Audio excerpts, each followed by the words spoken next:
Tu es assis dans ta voiture sur le parking d'un centre commercial. Tu viens d'acheter un cadeau pour l'anniversaire de ta sœur et tu devrais avoir le temps de la porter à sa fête. Aujourd'hui, il y a beaucoup de monde dans le centre commercial. Il est donc très difficile de sortir du parking. Finalement, tu t'approches de la sortie. Tu appuies sur le bouton situé à côté du volant qui active le coussin antigravité. Il fait décoller ta voiture à plusieurs centimètres au-dessus du sol. Les roues glissent à l'intérieur de la carrosserie et une énorme turbine sort du coffre. Le pare-brise devient un panneau tactile avec de nombreuses touches et écrans. Le portail s'ouvre, la turbine libère une flamme et ta voiture s'envole du parking directement dans l'espace. Des milliers de voitures volantes passent à toute allure devant toi, sur une autoroute spatiale invisible. Tu t'éloignes du centre commercial qui ressemble à une immense station spatiale entourée d'hologrammes publicitaires. Avant d'aller sur Terre, tu dois passer sur Mars pour réparer ton moteur. Ton GPS te donne un itinéraire et tu poursuis ta route. Tu es loin de l'orbite terrestre, donc tu peux atteindre Mars en quelques heures. Tu actives le pilote automatique et décides de faire une petite sieste. Nous sommes en 2048.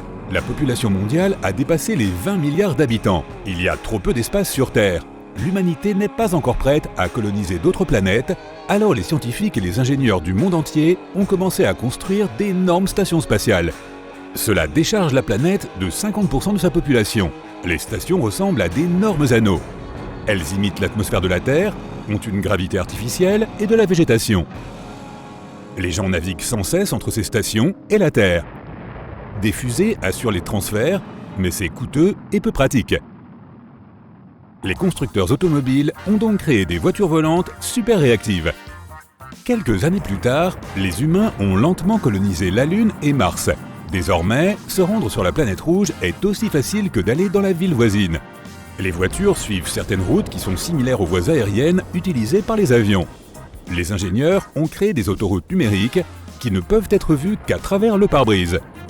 Bien sûr, tu peux voler dans l'espace dans n'importe quelle direction. Mais si tu vas dans un centre commercial ou sur la Lune, tu dois suivre une route numérique.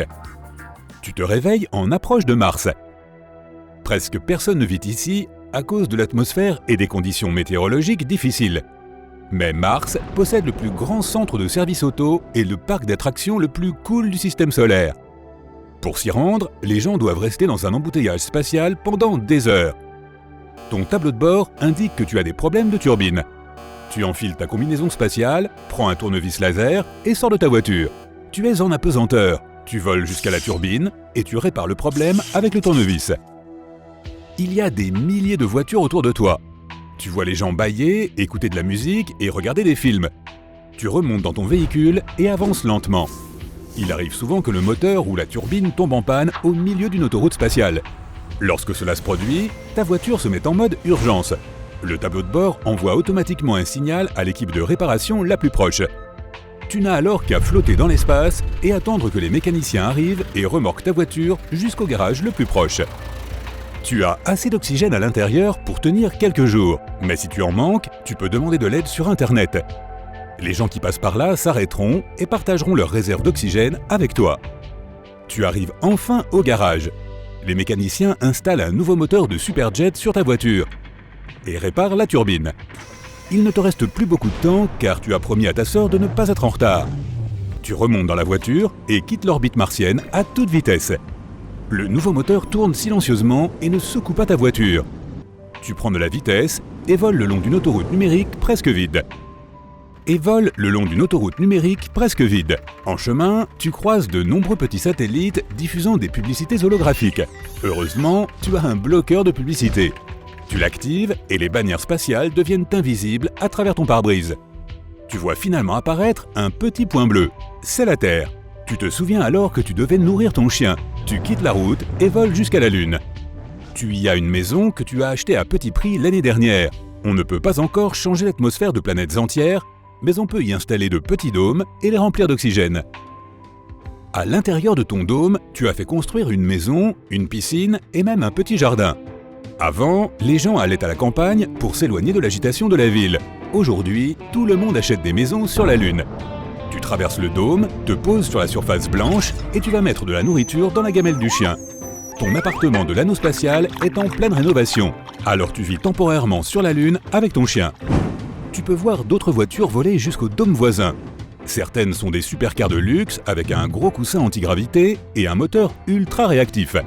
Elles peuvent voler 10 fois plus vite que la vitesse du son et ont une intelligence artificielle qui peut parler au conducteur. Il y a aussi de vieilles voitures spatiales rouillées. Parfois, les gens fixent un moteur à réaction sur une voiture normale qu'ils recouvrent d'un alliage de cuivre, de fer et d'argent pour parcourir de longues distances dans le vide spatial. On peut également voir beaucoup de taxis dans l'espace. Parfois, se rendre sur la Lune est moins cher que de se rendre à l'autre bout d'une ville terrestre. Cela s'explique par les embouteillages sur Terre. Il y a aussi beaucoup de bus volants dans l'espace. Chaque jour, plusieurs vols assurent la liaison Terre-Lune-Mars. Les gens construisent constamment quelque chose sur Mars. Les normes centres auto et le parc d'attractions sont terminés. À présent, ils y créent un centre scientifique pour étudier les sauts interstellaires. Bien entendu, les ingénieurs ont besoin de matériaux de construction pour de tels projets. Plusieurs fois par semaine, des trains volent de la Terre vers Mars en suivant une autre route. Au début, ils transportaient des personnes, mais ce n'est plus rentable.